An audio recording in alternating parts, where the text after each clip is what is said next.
Another exercise where we can use the concept of quite big articulation. Very simple exercise.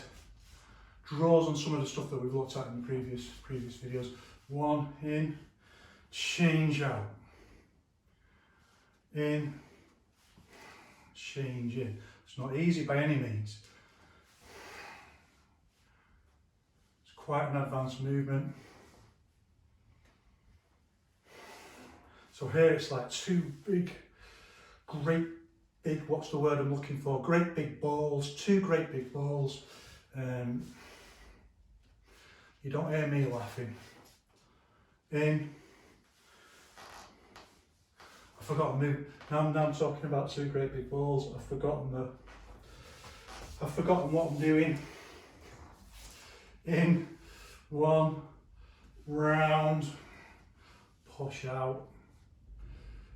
In, round. 1.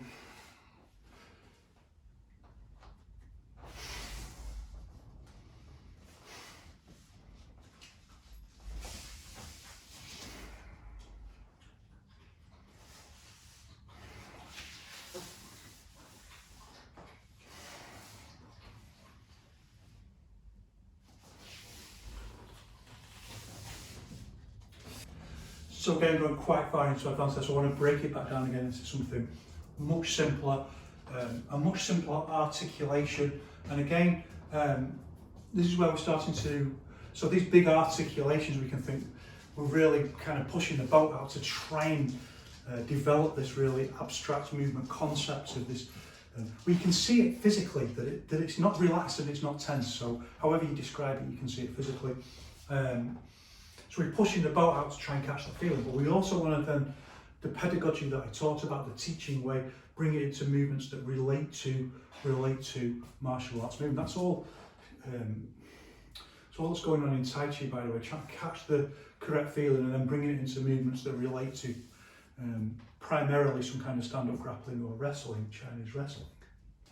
The next movement we want is very much like that, and it's just this, where you have your hand on someone's arm this way and you have your hand inside this way, and you just move them like that. And these kind of movements have this weird irony about us. People say, like, that'll never work. And I know a lot of demonstrations, particularly of push hands, where people are really like, their arms are super stiff, and it's like, well, who's doing that? Who's doing that in reality in a fight? But there's this irony that if you have big boxing gloves on and their boxing glove is there and yours is there, very often you can, as they move in to try and, do a hook or something like that, if you're lucky and you can actually just kind of hook the gloves and but that being by the by, it's just something you can do, like when someone's kind of got hold of you, and the movement is like, it's straight out. And also what we're doing now is starting to think about different hands doing different things, which is also another stage of development. So straight out, then this hand just turns over and just widen a little bit, sink the corner.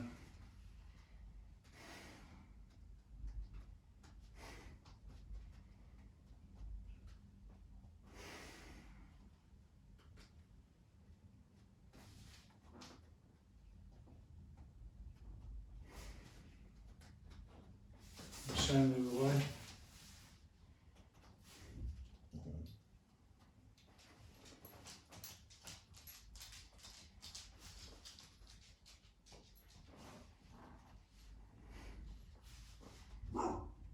The dog can hear someone coming like it's like the dog in a Mongol war camp or something that can hear the horses. And these movements I very rarely do them just stood. But you can do them, you can start like that.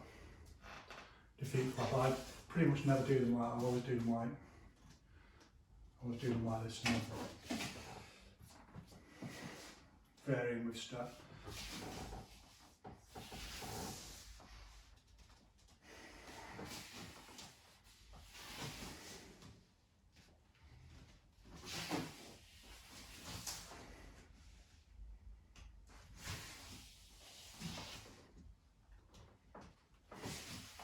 And notice like I step back and then everything goes forward.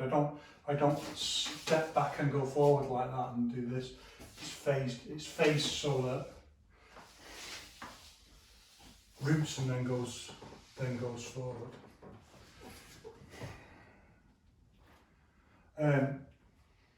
Very simple variation that just starts challenging you a little bit more is to introduce this idea we've talked about before of doing things on different planes. So 1,